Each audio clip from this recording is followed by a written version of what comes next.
heart of sorrow I borrowed from the heavens, only to attempt to mimic the vibrating movement of life that seems to cease to exist once loneliness grabs a hold, as I lay head to pillow nightly in an attempt to rest. For the cosmic calamity that birthed me refuses to be torn asunder, while noosed to the neck of this thing we call faith, since disdain continues to plunder the corridors of this small piece of the peace of mind that I have left. And now hope can only be hoped for when and if tomorrow comes. Because nowadays I'm far too numb to unscramble the discombobulated visions of me actually being afraid of the monster I've become. Rage bleeding over into the morning sun, stunned by the anguish of knowing that happiness is above as it is below. For within this wicked macrocosm that we call creation lay a pain unequaled.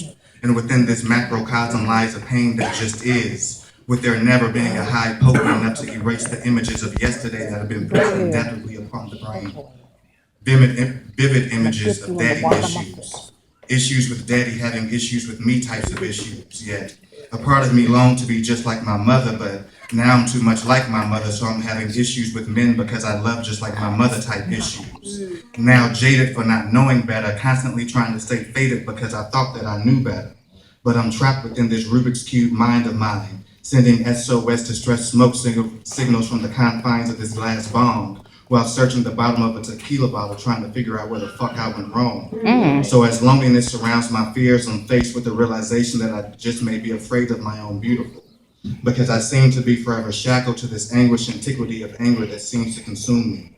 Finding myself overdosing on these ghostly apparitions emanating from this burning kush, hopelessly addicted to the haunting reminder that I'm everything that I can no longer become. So I attempt to find solace in places where only chaos roams, too damn stoned to tell the difference between common sense and the unfamiliar, because I've become all too familiar with the daunting presence of disappointment that no anointment can bless away the many ominous facets of self which dwell within this conduit, which is me. For I become a slave to this hypnotizing glare of the northern lights because the frequency travels beyond the deep where those wicked little things swim free. Because as I await the morning after, the sunrise now attempts to outweigh the moonshine consumed by bedside before these one-night stands escape with the night that hides behind your reflection in my eyes. And with this indignant breath, my rebellious lungs try to make sense of all these senseless things, like falling in love with the clouds in my coffee, knowing that the burdens of my wings were never meant to fly that high. But the morning after I bathed in his smile, I saw a forever that never came. So a vessel I made of my body for all these dying things, forging false loves to rediscover the myth that he made of me, dressing up my smiles in poetic prose, choosing to love him from a distance, now learning to draw beauty from that pain.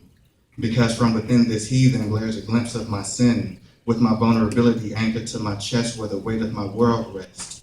Barren tears, holding refuge for lost dreams from people like me.